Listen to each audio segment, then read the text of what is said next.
Sveiki visi, mano vardas yra Rasa Navickaitė, aš esu humanitarinių mokslų daktarė, dirbu Vilniaus universitete, Tarptautinių santykių ir politikos mokslo institute ir užsiimu lyčių ir lytiškumo istorijos tyrimais. Ir šiandien mes čia tryse sėdime su Ieva Balčiūne ir Antanu Terlecku ir kalbėsime apie Ievos knygą Augintiniai – atsikratymas vaikais sovietmečio Lietuvoje. Tai truputį ir pristatysiu. Ieva Balčiūnė yra istorikė, humanitarinių mokslų daktarė ir jos būtent disertacijos pagrindu ir yra ši knyga parašyta. Ji yra Lietuvos istorijos instituto mokslo darbuotoja ir Vilniaus universiteto filologijos fakulteto asistentė. Ir Antanas Terleckas irgi yra istorikas ir mokslo daktaras, Vilniaus universiteto istorijos fakulteto naujosios istorijos katedros asistentas ir taip pat žurnalo Naujasis židinys Aidai vyriausias redaktorius. Ir kalbėsime būtent šiandien apie Ievos knygą, kaip minėjau, pavadinimą Augintiniai, atsikratymas vaikais sovietmečio Lietuvoje. Manau, kad tai yra labai svarbi knyga, labai nelengva, sudėtinga, sunkia tema, padarytas tyrimas. Ir iš tikrųjų, man pačiai skaitant, iš karto pasakysiu, kad tai nėra knyga, kurią labai lengva skaityti. Ir kalbėsim, aišku, apie tai. Ir man pačiai buvo tokios gal dvejopos emocijos skaitant. Viena vertus, nepaprastai sunku skaityti, labai daug tiesiog tokio neteisybės jausmo ir labai daug skausmo, kuris, sakyčiau, Ievos yra tiesiog meistriškai aprašytas, ta prasme, kad meistriškai išlaikytas tikrai tinkamas tonas ir tikrai puikus stilius rašymo, jau nekalbant apie nepaprastai išsamų, turtingą istorinį tyrimą, labai įspūdingą istorinį tyrimą, kurį Ieva padarė.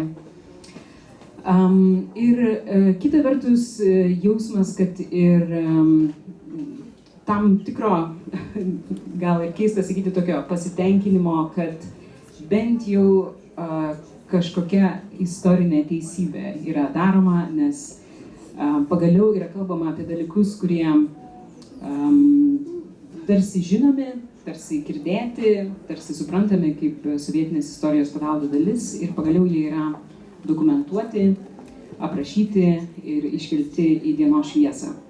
Tai norėjau pradėti nuo tokio klausimo, gana filosofinio. Ieva, tu irgi mini knygos pradžioje, kad viena iš įtaką tau padariusių autorių buvo Hannah Arendt. Ir nors tu taip tiesiai nesakai, aš įsivaizduoju, kad tu mini tos autorius, kurie apskritai padėjo suprasti tą modernios valstybės institucijų veikimą. Tačiau man vis skaitant iškildavo ta blogio banalumo sąvoka iš Hannahos Arendt. Ir norėjau tavęs paklausti, kaip tu manai, ar būtent tas blogio banalumas kažkaip padeda, gal tau irgi padeda suprasti visą tą tokio apleidimo, nesirūpinimo ir iš tikrųjų tokios sisteminės kančios šitą situaciją, kurią tu taip aprašei. Tai pirmiausia, labą dieną visiems, ačiū, kad susirinkot. Ir gal irgi pradėsiu nuo to, kad kai kas nors pasako, kad buvo sunku skaityti knygą, tai priimu kaip didžiulį komplimentą, nes jeigu sako, štai kokia gera knyga, lengva skaityti, tai man toks kažkoks besikartojantis lepsusas, kokia gal netokia ir gera ta knyga, jeigu labai jau lengva skaityti. Tai štai dėl to, kad sunku skaityti, aš šiek tiek džiaugiuosi. Turbūt kalbant apie Hannah Arendt ir blogio banalumą, tai reikia paminėti, kad kaip ten bebūtų, aš vis dėlto jaučiuosi šiek tiek Nerijaus Šepečio mokinė. Ir Hannahos Arendt įžvalgos, filosofija man yra priimtinas ir suprantamas, ir kai turi kokią nors tokią, imiesi tokios temos, kaip aš ėmiausi, supranti, kad yra žmonių, kurie yra konceptualiau apmąstę visus tuos procesus kitose galbūt kontekstuose, nebūtinai kažkaip gal tiksliau sakant, geriau įvardyja tiksliau ir taip konceptualizuoti iš aukšto ir belieka tik tai pasinaudoti to, ką jie rado ir pabandyti suprasti, ar tai yra tai, ar tai tinka tam tyrimui, tam, ką aš randu. Ir man atrodo, kad tinka. Man tinka blogio banalumo,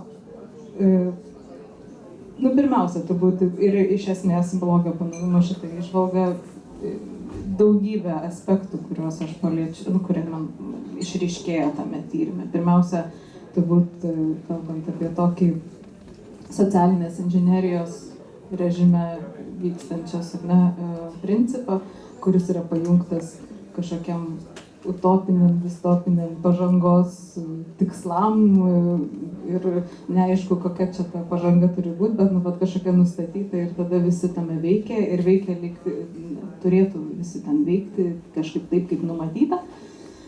Ir tą labai gerai gali pamatyti, kai kalbėsi su žmonėm, imi iš jų interviu ir jie save pristato, gal net dažnai nereflektuodami to, bet pristato kaip tokius štai sraigtelius sistemoje, kur buvo neįmanoma kitaip elgtis. Ir tą dažnai pamatai ir kažkaip atrodo, tai visiškai atitinka tai, ką Hannah Arendt pastebi, stebėdama Eichmanną Jeruzalėje. Tai aišku, gal čia tokia ambicija truputį per daug didelė, taip jau visai sutapatinti tuos dalykus, bet ar gal ne visai tai tikslu ir teisinga, bet vis dėlto, tam tikri principai, man atrodo, jie tie patys veikia. Tai štai, bet aišku, kad tų tokių aspektų yra ir daugiau, ir tokio yra abejingumo, ir kažkokio pasiteisinimo ar pateisinimo, ir nematymo tarsi kažkokios kitos išeities, kaip veikti tame ir tokio savo problemos sprendimo kitų sąskaitą ir žodžiu, daugybė tokių dalykų. Tai štai, aš kažkaip tą Hannah Arendt taip instrumentiškai naudojuosi, bet man atrodo, kad gal pasiteisina. Bet kadangi esam pakvietę velnio advokatą Antaną, tai dabar jisai mane sudirbs ir sakys, kad čia yra ne visai viskas jau taip paprasta. Gerą dieną. Nežinau, kad aš čia pakviestas kaip velnio advokatas, bet visada, aišku, labai malonu. Ne, šitoje vietoje nieko net neturiu ką labai prieštarauti. Aš irgi lygiai taip pat, gal net labiau tiesiogiai laikau save Gerb Nerijaus Šepečio mokiniu. Vienintelis dalykas, ką aš galvoju, kad galbūt reikėtų jau Lietuvoje kažkaip pradėti išlindinėti iš to Arendt šešėlio, jis yra, čia ne konkrečiai apie tavo knygą kalbant, bet apskritai, kad mes labai jau, aišku, nuo jos labai sunku pabėgti, bet kartais jau atrodo, kad jau mūsų kitas kolega, profesorius Arūnas Streikus, vienu metu buvo papratę sakyti, kad jau jaunieji sovietologai galėtų išlįsti iš tuo metu labai populiaraus Aleksėjaus Jurčeko šešėlio. Tai dabar gal jau Arendt yra tas didysis šešėlis, iš kurio jau norėtųsi po truputį išlįsti kažkaip, pamėginti kitaip pažiūrėti dalykus, bet iš kitos pusės nepavyksta kol kas ir turbūt net nelabai norisi, nes vis tiek tai yra turbūt didžiausias 20 amžiaus protas žmonijos istorijoje. Tai man atrodo, kad jos įžvalgos yra labai natūralios, kai nori kalbėti apie labai, iš vienos pusės labai unikalią, iš kitos pusės ir kažkokią panašumų su kitomis tikrovėmis turinčią situaciją. Ir dėl to aš nežinau, pametėjai man čia tą velnio advokatą, aš kaip tik gal norėčiau toks šį kartą angeliukas pabūti, labai girdi šitą knygą. Nes tai, ką Rasa užsiminė, kažkaip labai džiaugiuosi, kad ne tik man vienam tas pasirodė, bet šita knyga iš tiesų yra, grįžtu prie to paties, labai sunku ją skaityti, yra labai sunkių liudijimų, labai ir iš interviu, ir iš kitų šaltinių, iš dokumentų sovietinių, kurie šiaip dažnas yra įsivaizdavimas, kad istorikas nueina į archyvą, pasiima bylą, išsikėlęs klausimą. Ir toj byloje viskas parašyta, visi ten, reikia suprasti, kur meluojama, kur nemeluojama. Bet labai daug yra temų, ypač su socialinė istorija susijusių, kur tie archyvai, to praktiškai nieko nepasako. Klausimai, kuriuos mes šiandien keliame, jie sovietmečių nebuvo keliami kaip kažkokie, kurios verda kažkaip popierizuoti, sukurti tą kažkokį paper trail, Ir dabar visą tai Ievai atkapstyti ir surasti tuos visus liudijimus. Ir vat, svarbiausias dalykas irgi, aš nubrėžiam tokį bendrą toną šitai knygai, tai vat, būtent ir yra autorės tonas. Kai mes susidurime su temomis, kurios yra labai sudėtingos, 90-aisiais, 2000-aisiais, pirmaisiais dešimtmečiais po nepriklausomybės, tai aišku būdavo represijų istorija visų pirma, yra labai didelė pagunda pasiduoti ir savęs ir tyriamo objekto viktimizavimui.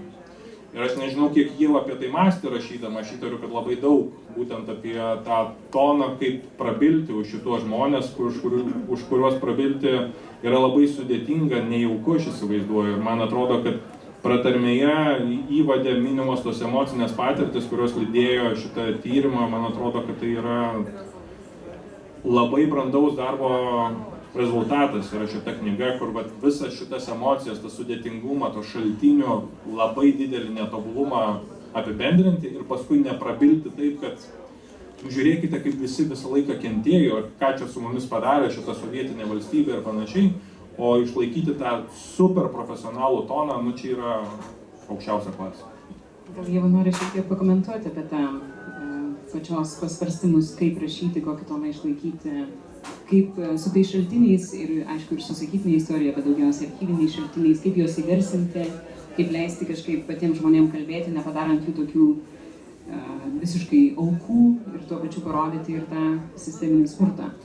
Čia turbūt reikia pradėti gal irgi nuo to, kodėl aš tos temos ėmiausi. Aš ėmiausi jos iš tokio, tiesą sakant, lengvabūdiškumo. Ne dėl to, kad man atrodo, kad ten kažkaip labai viskas skaudu, arba kad čia kažkokia tokia, man atrodo, tai yra tokia kultūros kloakos, nežinau, tema, viena iš daugybės kitų temų. Ir aš čia norėjau pati save nustebinti ir pasižiūrėti, kasgi ten tokio įspūdingo ir baisaus, kraupaus, šiurpaus yra.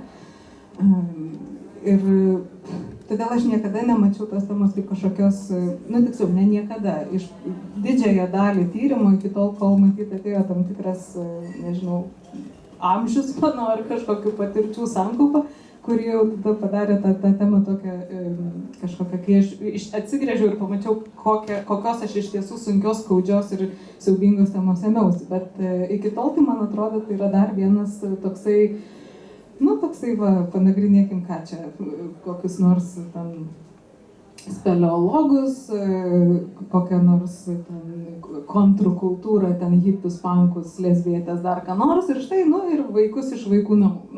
Maždaug į tą patį krepšelį čia galima visus sudėti.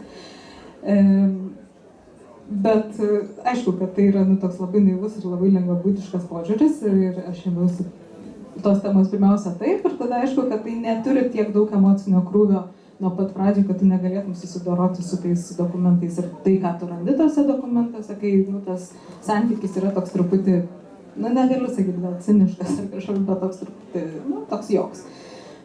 Ir ilgainiui tik tai pasidaro kažkaip susivoki, ką čia užgrebiai ir ypatingai tada, kai susiduri su žmonėm ir galvoju, kaip čia juos dabar, kaip su jais dabar su tom patirtim elgtis.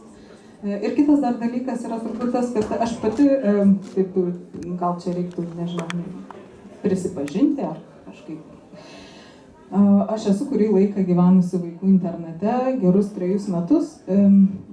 Tiesa, ne kaip internato čia auklėtinė ir augintinė, o kaip tokia truputį iš šalies žmogus atsidūręs tame internete.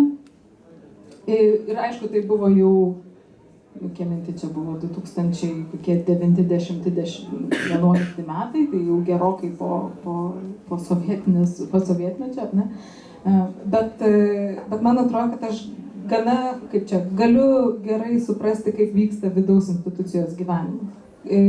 Matau tuos personažus, kurie ten veikia, tai yra koks nors ūkvedys su savo ten bairiais, nurašinėjimais maisto ir ten dar kokiais nors yra ten auklėtojos, kurios ten, išsireikštų dubasina tos vaikus ir ten naktimis juos varinėja ir tie vaikai, kurie ten vieni kitus muša ir berniukai iš 3 aukšto, kurie prievartauja mergaitės iš 4 aukšto ir, žodžiu, visa paletė ir pokštė visų tų pačių dalykų, kurie dėjos ir kuriuos aš paskui radau dokumentuose ir tu kadangi šiek tiek kaip ir turi savo patirtį kažkokio išgyvenimo tos tokios realybės, kurią tu randi dokumentuose, tai jie taip truputį gal lengviau žiūrėti ne kaip, ne tai, kad lengviau, bet bent jau žinai, kaip su to, kaip į tai reaguoti. Tai štai, bet aišku, kai susiduriu su žmonėm ir jau kai jie tau ten verkia ir arba kaip tik tokį toną apsistatymą sienam tokį užduoda, tai tada jau kyla kiti iššūkiai tokio elgesio ir supratimo, kas čia per trauma, kas čia per dalykas yra. Taip, tai aš gal dar priminsiu, kad Ievos knyga Augintiniai yra apie atsikratymą vaikais sovietmečiu ir apie įvairiausias to atsikratimo formas. Tai pradedant nuo būtent atidavimo į vaikų namus iki abortų ir vaikžudystės. Ir iš tikrųjų jau, kaip ir minėjom, knygą labai sunku skaityti ir aš pati galvojau, ar yra dar kokia tema, kurią sunkiau daryti istorinį tyrimą emociškai negu šita tema, galbūt, nežinau, gal trėmimai, lageris, darbo stovyklos, iš tikrųjų buvo sunku net sugalvoti, kas galėtų būti emociškai sudėtingiau. Taip, tai ačiū labai, kad ir papasakojai šiek tiek apie tą savo asmeninį priėjimą, nes man atrodo knygoje labai matosi tas tavo tiesiog kažkoks nei stigmatizuojantis, nei viktimizuojantis, bet toks labai realistiškas, bet ir nepasakyčiau, kad šaltas, bet tiesiog labai realistiškas toksai matymas visos tos situacijos. Ir man atrodo, jis gal padeda sveikimo link šitai visuomeniai eiti.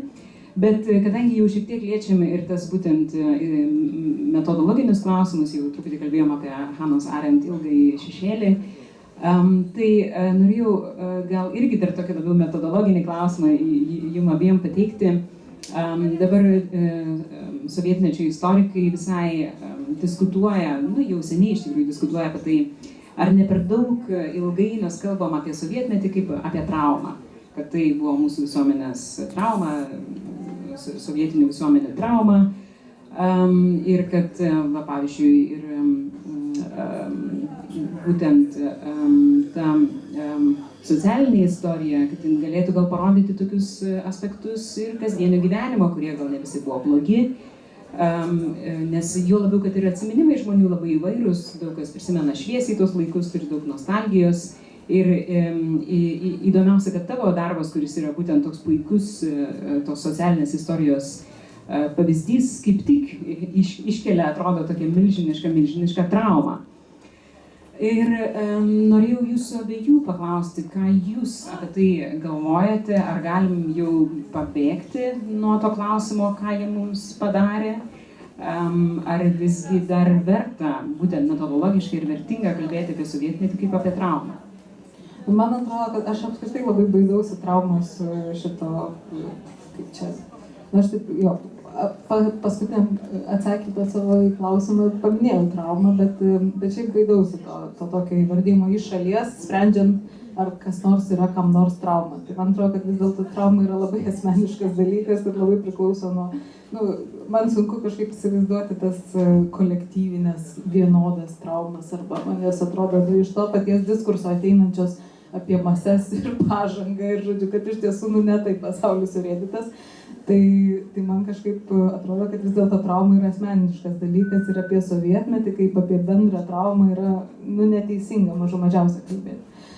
Kita vertus, kai kalbam apie, kai ypatingai jaunų istorikų darbuose galima matyti tokį šiek tiek visą laiką baimę turbūt, arba kažkokį bandymą išlaikyti atstumą tarp, įvardinant tai, kad jeigu ypatingai tiri kokią nors problemą, kokią nors tokią, kad ir socialinę ar kokią nors, ar ne, tai nepasakyti, kad, buvo taip, kad viskas blogai, arba kaip žodžiu, kad buvo ir gerų dalykų, bet štai čia yra ta blogoji gyvenimo pusė, ar ne? Ir kad visą laiką taip truputį bandai kažkaip atsiprašinėti, arba kažkaip pasakyti, kad negalima čia generalizuoti, ne visi buvo blogi, ne visi buvo tokie, ir kaip ir visose visuomenėse visko yra, ir visose kultūrose, ir laikotarpis, ir toliau ir panašiai. Bet pasižiūrim gerai, dabar Antanas tirdamas kolchozų visuomenę, nerado labai daug turbūt šviesių kolchozo gyvenimo pusių, nežinau. Rasa tirdama ten LGBT bendruomenės reikalus sovietmečiu, irgi turbūt tokių gražių ir šviesių režimo rėmuose tų žmonių, kurie gyveno ir patyrė tai, ką patyrė, ar ne, turbūt gražių gyvenimo aspektų, nelabai ten rado. Ir aš turbūt, kai turi atsikratymą vaikais ir matai, kaip vyksta, kokie yra pasiteisinimai, koks yra, kaip tie procesai atrodo, tai, nežinau, man irgi tiesa, kad nepasirodė, kad ten daug jau to šviesos kažkokios. Turbūt galima kalbėti apie, nežinau, šviesius internatus, naujus statomus ir kaip ten visus, bet nedaug ten to gėrio kažkokio. Tai ir čia turbūt yra klausimas, ar kalbam apie visuomenę sovietmečių, ar sovietinę visuomenę. Ir nuo to priklauso, kiek čia tos traumos yra. Man atrodo, kad kai tyriam visuomenę sovietmečių, galima jų tos traumos apraiškų rasti daugiau negu sovietinė visuomenė. Taip pat ir asmeninių, ir ypač asmeninių. Daugiau žmonių įvardyja, kad man tai buvo trauma daryti kažką arba patirti tą ir tą, kai kalbam apie visuomenę sovietmečių, to režimo rėmuose, o ne tos žmonės, kurie jau turbūt ir save, ir bendrai priskiria tą visuomenę sovietizmui kažkokiam. Tai štai toks niuansas. Ar galiu dar tokį palyginti klausimą pridėti, ir tu savo knygoje šiek tiek mini tai, bet aš žinau iš kitų pokalbių ir kitų diskusijų, kad tau būtent darant sakytinės istorijos interviu, kartais tokių įdomių patirčių buvo su respondentais, kur tu tarsi nesitikėjai pozityvių prisiminimų, bet žmonės turėjo labai šviesių prisiminimų, kurių tu net nežinojai, kaip interpretuoti, ar ne? Kad tarsi tu įvertinusi statistiką, kaip galėjo maitintis vaikai, jeigu teisingai prisimenu, tam tikrose vaikų namuose, tu negalėjai patikėti, kad žmogus prisiminė kažkokius tai kotletus, ar ne? Ką tu darai su tokiais sakytinės istorijos interviu? Jo, čia, man atrodo, kad čia yra atminties problemos. Atminties ne tokia, kaip čia, ne fiziologinė prasme, bet tokia psichologinė atminties problema. Kai mes dažnai turbūt prisimenam kažkokius dalykus, kurie ne visai taip buvo, arba kažkaip, jeigu žmogus pasakoja su nutylėjimais apie patirtą smurtą, bet kartu ir tada prisimena, kokie buvo nuostabus kotletai, kaip jis gerai valgė, o tu dokumentuose matai, kad nebuvo ten mėsos 10 metų toje įstaigoje ir turbūt ten buvo kažkokie kotletai, bet ne tokie, kokius žmogus prisimena. Tai ir tie prisiminimai, jie tokie kažkokie labai keisti dažniausiai būna, tai aš nežinau, kadangi aš neturiu psichologo išsilavinimo, man labai sunku, aš nesiėmiau ir labai taip atsargiai žiūrėjau kažkokį interpretavimą tikslesnį, ką čia tai galėtų reikšti. Tai štai ir galbūt kokie nors psichologai interviuodami tos pačius žmonės galėtų kažkokias diagnozes išrašyti, aš to nesiėmiau daryti, nes negaliu to daryti. Ir ypatingai turbūt kalbant apie traumas. Nežinau, manau, kad čia gal... Aš sakyčiau, kad turbūt tame yra traumas, bet aš nežinau, kokia čia ta diagnozė galėtų būti. Tai gal Antanai irgi apie tą traumą ir nostalgiją kitą vertus? Iki nostalgijos nežinau ir prieisiu, mano minčių traukinys turi savybę kartais nuvažiuoti nuo bėgių, bet pradėkime tada nuo traumos. Labai gera formuluotė buvo, ar ne per ilgai. Aš manau, kad ne per ilgai mes apie traumą kalbam, bet mes per daug kalbam apie traumą, ar apie sovietmetį kaip tam tikrą traumą. Aš manau, kad šitoje knygoje yra labai daug individualių trauminių patirčių, čia mes visi kalbėjom apie tai, kaip sunku skaityti, čia gal sunku suprasti, apie kokius čia liudijimus mes kalbam, tai gal iš porą įgarsinsiu, kaip jie aprašo infanticido atvejus, kur situacija iš skurdaus šaltinio yra konstruojama, kad moteris susilaukė vaiko, pasikvietė seserį savo, kad ji padėtų tą vaiką nužudyti. Ir paskui dar prigrasinusi tai seseriai, privertė tą jau negyvą vaiką, nužudytą vaiką, nueiti išmesti į Nemuną, kad niekas nerastų. bet akivaizdu, kad kažkas rado, jeigu yra tas liudijimas. Arba net yra tokie dalykai kaip visokios mitologemos, kaip kontracepcija turi veikti nuo ten citrinų rūgšties pašlakstymo vos nešvestų vandeniu. Ir tai yra labai skausmingos patirtis, labai skausmingi liudijimai, kur man atrodo, kad daugeliu šitų žmonių atveju, apie kuriuos mes kalbam, tai yra trauminės patirtis, bet tai yra individualios traumos, jau grinai sužalojusios šitos žmonės, gal net visam gyvenimui. Bet problema su šito požiūriu, kai mes vis akcentuojam tą traumą, man atrodo, kad mes nelabai judame tolyn į priekį su tuo, kaip bandydami suvokti, kas galų galiai vyko su visuomenė pačiu sovietmečiu. Tai yra, kad jeigu mes kalbam apie traumą kažkokią, tai kažkas mūsų traumavo. Tai kas mūsų traumavo, tai sovietų valdžia. Bet lygiai taip pat šitoj knygoje čia nėra vien tik tais, čia svarbus veikėjai yra ne tik tie, kurie kenčia, kuriais yra atsikratoma, ne tik tie augintiniai, bet svarbus yra ir tie, kuriais atsikrato, ir tie, kurie padeda atsikratyti. Nuo tų ekstremalių žudymo atvejų iki vaikų namų prižiūrėtojų, kurios iš dokumentų matosi geria, muša tuos vaikus ir taip toliau. O tai čia jos irgi traumuotos, šitas visuomenės lygmuo. Nes mums labai patogu yra kalbėti apie traumą, apie tai, kaip mes, ypač Lietuvoje, o Lietuvoje tai mūsų trauma yra pati didžiausia, jau čia niekas daugiau sovietmečių taip nebuvo traumuoti kaip lietuviai, nabagai. Tai vis dėlto yra, man atrodo, kad reikia truputį, šitas failas buvo labai svarbus 90-aisiais, Danutės Gailienės tyrimai, ką jie su mumis padarė, bet vis dėlto dabar, man atrodo, kad jau reikėtų klausti truputį kitaip. Ne ką jie mums padarė, o kas su ta likusia, tais dalyviais vis dėlto tos visuomenės, kurie ne tiek tiesmukai kentėjo, bet vis dėlto buvo indoktrinuoti, kurie buvo tie sraigteliai, kas su jais įvyks. Ir aš nežinau, ar traumos sąvoka čia yra labai tinkama šitam dalykui. O kadangi prisiminiau vis dėlto savo minties traukinį ir apie tą atmintį, man labai tam tikrą prasme džiugu buvo įvadę skaityti būtent apie tą Ievos santykį su ta sakytinė istorija, su tais interviu. Aš savo tyrimą vykdydamas apie kolektyvizaciją, aš sąmoningai nedariau interviu ir aš visą laiką galvojau kažkiek, gal aš čia taip tiesiog labai kilniai racionalizuoju, kad aš tinginys esu ir aš tiesiog tingiu važiuoti kaimus ir klausinėti žmonės, ką jie ten mato. Bet iš tų tokių spontaniškų bandymų, tokių karts nuo karto tiesiog kažkur atsitiktinai pasitaikusių pasikalbėti apie tą gyvenimą kaime, tu kalbėsi su žmogum ir tu nesupranti, ar jisai tau pasakoja apie 1980 metus ar apie 1950 metus. Ir ta nebyli dauguma, kurios galų gale kas nors sugalvoja paklausti apie tą jų gyvenimą, ir tada supranti, kad jie nelabai geba chronologinių koordinačių kažkokių įvesti tą savo pasakojimą, tau kaip istorikai, tai trauma yra, kai nėra chronologinių koordinačių.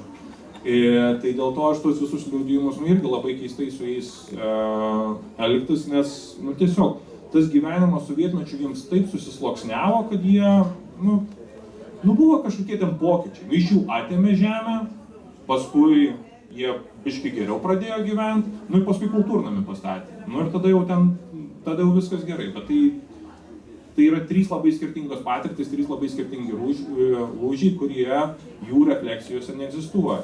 Kažkoks išlieka emocija, bet ne kažkoks nuoseklus pasakojimas. Ką paskui daryti su tokiais dalykais?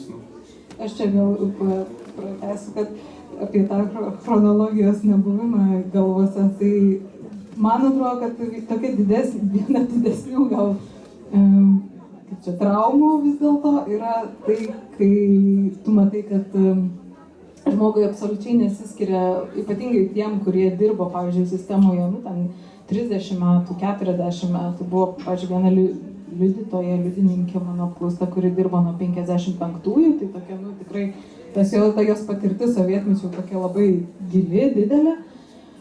Jai absoliučiai nesiskiria tas laikotarpis. Aišku, senas žmogus galbūt jau ten ir šiaip nedaug kažkokių yra tokių, bet vis dėlto, jinai kalbėjo apie tos 56-osius ar 7-osius lygiai taip pat kaip apie 85-osius, ten kaip ir nėra didelio skirtumo.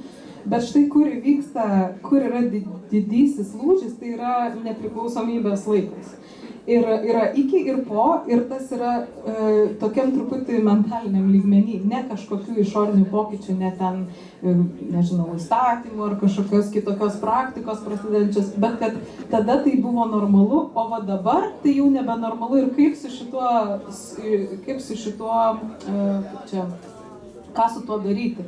Žmogus kažkaip, vat, nu, tada tai buvo kažkaip, vat, mes visi vieni kitus prižiūrėjom, ten žiūrėjom, kad kaip nors iškeldavom viešai ten kokios nors neteisingą gyvenimo būdą, pasmerkdavom, o dabar jau čia kaip ir to negalima maždaug daryti, kaip keista šitas pasikeitimas. Ir va tas pasikeitimas tokia mentaliniam lygmenį, kad kažkas buvo norma, kas dabar nebėra norma, va čia yra didžioji drama. Tai man kažkoks toks įspūdis susidarė, kad galima kalbėti apie tokį negebėjimą persiorientuoti prie kažkokios naujos realybės traumą. Tai va čia galbūt. Bet aišku, kad tai jau taip truputį iškrenta iš knygos ir tyrimo rėmų. Jeigu galima įsiterpsiu, nes čia vat yra, knyga nutrūksta, ji nepapasakoja, kas įvyksta su, kokia transformacija vyksta po sovietmečio pabaigos, su nepriklausomybė. Ir čia yra vienas, jeigu grįžtumėm ir bandytumėm reabilituoti tą traumos klausimą, tai vis dėlto man, skaitant, neapleido tas klausimas, kaip greitai, ar kaip lėtai, ar iš viso šita sistema gebėjo transformuotis po sovietmečio. Aš neturiu tokių patirčių, aš šiaip esu labai toks namudinėje aplinkoje užaugintas viščiukas. Mano patirtis ėjimui į darželį truko 2 savaitės, per kurias aš dažniausiai darželį verkdavau, nes nedžiugina manęs ta aplinka.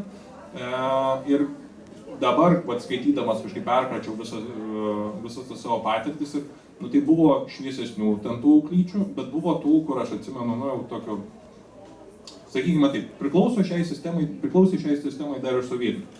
Ir jos, kai vaikas verkia, ką daryti, koks yra jų sprendimas, tai jų sprendimas būdavo man grasinti. Man būdavo grasinama, kad ateistų gydytojas ir suleis ukolą ir maždaug, kad apsiramink. Ir tai mano tėvams paskatino, sprendimas mane atsimti iš darželio buvo paskatintas to, kad aš grįžęs namo pradėdavau klausinėti, kas yra ukolas ir ar čia man skaudės, kai man jį suleis ir taip toliau. Ir tai, kad aš naktim tiesiog pradėdavau trūkčiodamas miegoti ir nubudinėti nuo šitų auklyčių. Tai vat, šitas atsakymas dar Ieva, žinau, kad jau pavargai nuo temos, bet žinau, čia dar laukia daug darbo. Tai ačiū, Antanai, kad tą temą palietei, kurią aš irgi norėjau paliesti, nes turbūt galima taip labai paviršutiniškai kažkaip gal paimti ir nurašyti, kad čia yra istorija apie kažkokį visuomenės pakraštį. Kažkas, kas buvo seniai ir buvo visuomenės pakraštyje, ar ne? Ir kita vertus, man skaitant vis neapleido mintis, kad kaip daug tai paaiškina apie tai, kas vis dar yra dabar ir kuo žmonės vis dar tiki dabar, būtent iš kur ateina daugybė įsitikinimo apie žmonės, kas žmonės daro vertingus arba nevertingus, kas yra vaikai vertingi ar nevertingi, ar ne.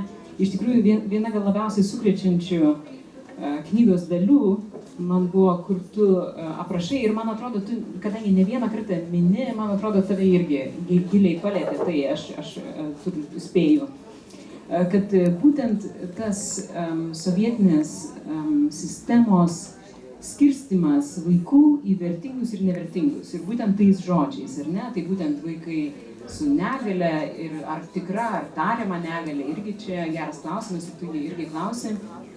Ir kad tie vaikai buvo laikomi visuomeniai nevertingais ir netgi netinkamais įsivaikinimui. Buvo tiesiog taip oficialiai manoma, kad tokių vaikų net neverta įsivaikinti.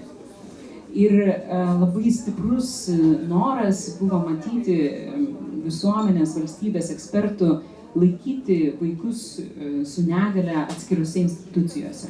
Kad tai ir šeimai bus geriau, ir jiem patiems tai bus geriau, visiems bus geriau juos laikyti atskyrus. Ir netgi toks aplaidumas, kaip supratau, ir infanticido atvejais. Tai ir žinoma, dabar mes kaip visuomenė, atrodo, judam visiškai priešingą kryptimą, ne, su įtraukiuoju ugdymu, ir kažkaip bandymų suprasti, kad nereikia žmonių rūšiuoti, bet reikia gyventi visose visuomenės sluoksniuose ir mokykloje, ir šiaip visuomenėje reikia gyventi su visais žmonėm, kokie jie yra. Ir gal toks klausimas, aš nežinau, ar tu turi atsakymą, kaip tu manai, ką tai pasako apie sovietinę visuomenę ir būtent ne tą sovietinę valdžią, žinai, ne ką jie mums padarė, bet kodėl mes tai darėme, ar ne? Toks labiau klausimas. Iš kur tas noras laikyti dalį žmonių atskirtus nuo visuomenės, ar ne? Jo, man tai atrodo, kad čia nėra labai tipiškai kažkaip sovietiška, nežinau, tas noras tvarkos socialinės, jis tiesiog toks va yra. Tai dar geriau ne tik tvarka, kad būtų, bet ir teisingumas, ar ne? Tai tada, toks, tai man kažkaip atrodo, kad noras normalizuoti ir kažkaip matyti tvarką ten, kur jos nebūtinai yra, jinai tokia iš nepatogumo kažkokio kelianti žmonės, kurių gyvenimas kelia klausimų, yra kažkoks kitoks ar nebauginantis, galbūt paliečiantis kažkokias problemas, kurių pats turi ir su kuriuom nesugebi sugyventi, išsispręsti jų, tai jie tiesiog bado akis, ar ne, ir tada tas kažkoks susibandymas. Tai gal taip paprašiau tariant, man atrodo, kad tai yra labai konservatyvu, tradiciška ir nieko čia labai tokio sovietiško išskirtinai. Ta galima matyti lygiai panašų požiūrį ir ten, kaip savo, tarpukariu, ir vakaruose, ir kur tik nori, tai nėra kažkaip. Bet forma, kaip su tuo elgiamasi ir koksai dar užsideda ideologinis, tokios, kaip čia, sovietinės ideologijos, toksai sluoksnis yra dar papildomas, kaip čia, dar papildomas to viso torto sluoksnis, ar ne? Kodėl dar, ar ne? Kodėl tai yra ne tik tai kažkokia problema šeimai, ar ne, kuriai sunku išlaikyti, pavyzdžiui, tam tikrų bruožų turinčius vaikus, bet kodėl tai yra ir visuomeniai nenaudinga tokius žmonės turėti. Ir nenaudinga todėl, kad komunizmo statybai jie mažai čia gali kuo prisidėti. Ir, vat toks. Tai ir lygiai taip pat tas atskirties motyvas, man irgi matom, kad ir Amerikoje, ar ne, Jungtinėse Amerikos valstijose ir, pavyzdžiui, ir Kanadoje, ir Australijoje yra lygiai tokios pačios institucijos, ar ne lygiai tokios pačios, bet panašios institucijos, kuriuose buvo atskiriami autochtonų vaikai, ar ne, tai yra ir su jais, ir jie irgi bandomi ten perauklėti ir civilizuoti, ar ne, ir panašiai, ir tas pats motyvas, iš principo nieko čia kaip ir labai smarkiai kitokio. Tai man atrodo, kad tas bandymo normalizuoti, kažkaip visus sukišti į tam tikrą kažkokią dėžutę, kuri būtų patogiai perkeliama tam, kur reikia, yra toksai gana bendras prožas.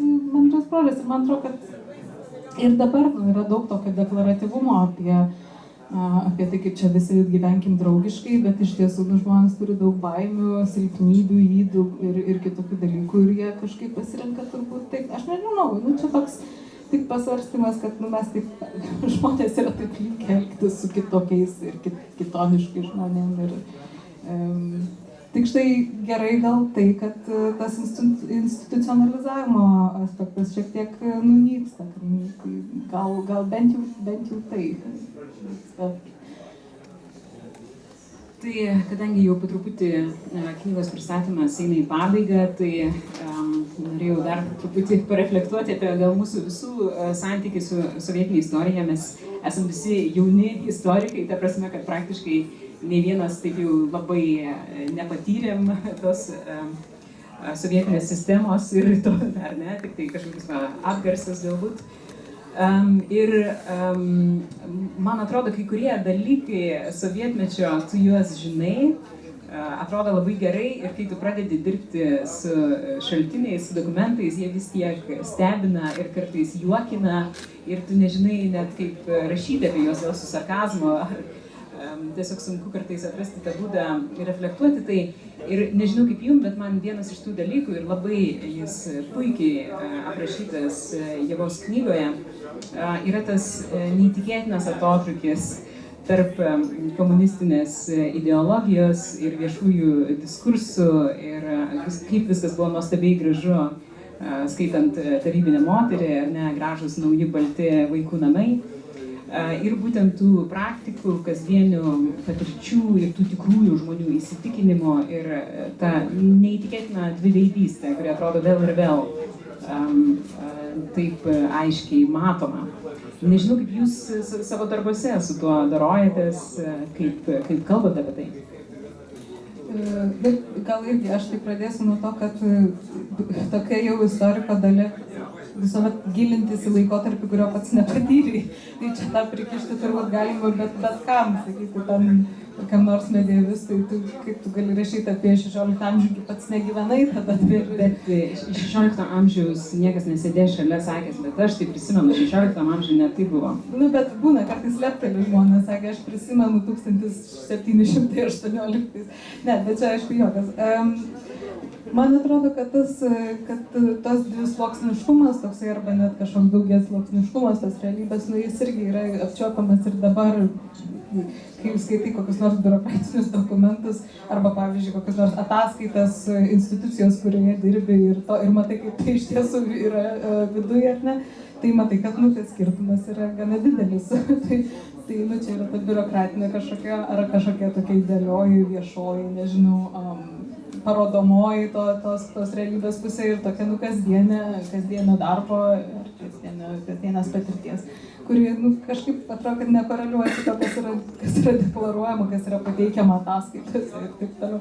Tai čia turbūt yra toks gana natūralus dalykas. Gal tik tai, ir aš manau, kad gal to net nėra taip svarbus, tai nebūtina taip to sureikšminti, kad tas atotrūkis toks didelis, man tik tai atrodo, kad su sovietmečiu yra toks įdomus dalykas, kad žmonių atminty tai yra išlikę kaip labai, irgi čia pasiremsiu tai savo interviu, kai kalbinu žmogų ir jisai man pradeda kalbėti tokiais,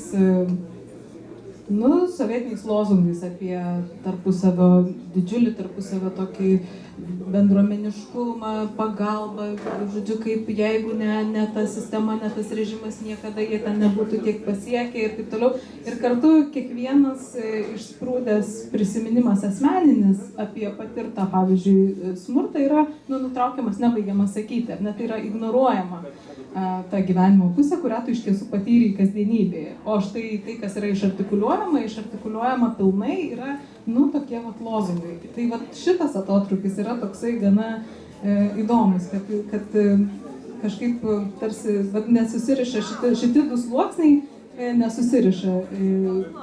Tai štai man atrodo, kad dabar mes tarsi galim suprasti, arba dažnai kažkaip žmogus gali kažkaip atskirti, kad yra toks deklaratyvus, bet yra ir tai, ką aš iš tiesų patyriau. O ten tu matai, kad kažkoks yra tas deklaratyvumas yra užgožiantis bet kokią asmeninį tikrą patirtį. Arba jinai yra ignoruojama, arba nutraukiama, ne iki galo išartikuliuota, nepasakoma, arba dar kaip nors. Tai va šitas yra toks niuansas, kuris atrodo gal įdomus ir man atrodo, kad jisai, kai grįžtant prie tavo klausimo, ką su tuo daryti tyrime, tai aišku, kad tai nepadeda istoriniai rekonstrukcijai. Tu nieko negali pasakyti apie tą tikrovę, rekonstruoti tikrovės pagal tai negali. Bet gali šitą pasakyti apie tai, kaip ten žmonės tą supranta. Kažkokius kitus klausimus tai atsako. Tai štai tai aš sakyčiau, kad tiesiog klausimą kažkaip kitaip reikia apversti, susiduriant su tuo pačiu liudijimu ar šaltiniu. Aš gal papildyčiau, nežinau, nelabai turiu su kuo nesutikti ar ką genialaus pasakyti, bet apskritai ta šaltinių kalba yra taip pat žmogui, kuris nėra istorikas, kuris su to nėra susidūręs. Ta sovietinė kalba šaltinių aš tiesiog palyginčiau su labai specifinė dar viena užsienio kalba, kurios tu iš pradžių nesupranti visiškai. Paskui pradedi pagauti kažkokius pavienius žodžius, supranti, kad jie čia kalba apie kažkokius dalykus, bet jie neturi jokio turinio už savęs ir tu juos tada atpažįsti kaip svetimus. Paskui jau kai kalbiesi su žmonėm ar kai skaitai ten atsiminimus, tu pradedi pagauti sakinius, kad čia yra kažkur, žmogus šiaip taip nemąsto, čia nėra žodžiai, kuriuos jis natūraliai savo susidėlioja, jam kažkur iš kažkada atėjo per tą traumą, jie buvo kažkaip įskiepyti, įėjo ir jis juos tiesiog prisėmė kaip savus, nors jis taip ir nesupranta jo turinio, ten koks, nežinau, ten perestroikos metais, ten koks suverenitetas, daug kas nelabai žinojo, ypač pirmaisiais metais, ką tai reiškia. Prieš tai būdavo ten, aišku, ten šviesus rytojus, niekas nežino, kas tai iki galo yra, nes maisto kaip mažėja, taip mažėja. Ir ką su tuo daryti, nu, nežinau, ką su tuo daryti, tik tai man atrodo, kad problema, kuri bus, mes dar vis tiek, nu, kad ir nematė ten to sovietmečio, daug jo ten nečiupinėja, bet vis tiek mes dar labai aiškiai esame tos posovietinės kartos. Ir dabar dirbdamas su studentais, aš matau, kad tas sovietinės kalbos mokėjimas, nu, ją vis sunkiau darosi valdyti, nes jos vis mažiau funkcionuoja aplinkoje. Labai, nu, darosi sudėtingesnis tas kalbos mokymasis. Jeigu 90 metais jie pradėtų mokytis, tai būtų kažkas panašaus kaip latvių, galbūt daug atpažįstamų dalykų galima pamatyti, nu, tai dabar jau kažkas link afrikansų artėja. Jau žmonės tai darosi visiškai svetima, žmonės nebeatpažįsta jau. Aš nežinau, ar čia yra įdirbio, ar tai yra tos jau pagaliau gijimo iš tos po išėjimo būklė. Jiem niekas nesakė, kad ukolą gaus, tai tu žinai, kas yra ukolas, jie nebežino, kas yra ukolas. Reikės pagrasinti. Taip, tai man atrodo, kad iš tikrųjų ta distancija nuo sovietmečio be abejo reikalinga tam, kad rašyti kitokius tuos darbus ir kitaip pažvelgti į tą laikotarpį, tai man atrodo, jie puikiai tai darai. Man atrodo, kad iš tikrųjų turėjo ateiti laikas tokiai knygai parašyti ir žmogus ir mokslininkė, kurie iš tikrųjų turėtų instrumentus ir būtent tą įžvalgumą ir atstumą, kritinį atstumą kažkaip pažvelgti į visą tą situaciją. Deja, mūsų laikas diskusijai jau baigėsi. Noriu visus paraginti būtinai perskaityti šitą knygą. Jin yra būtina, kad galėtume atsakyti, kad iš tikrųjų dabar jau žinote ir suprantate šitą mechanizmą, kuriuo būtent sovietinė valstybė rūšiavo, skirstė ir sovietinė visuomenė nuspręsdavo atsikratyti ar neatsikratyti tam tikrų vaikų ir tam tikrų žmonių iš tikrųjų. Tai ačiū Dievą už šitą fantastišką darbą. Aš pati jaučiuosi, kad geriau atrodo suprantu šitą visuomenę, mūsų visuomenę, būtent tavo darbo dėka. Tai labai ačiū už šitą knygą ir labai ačiū už diskusiją. Ačiū Jums labai.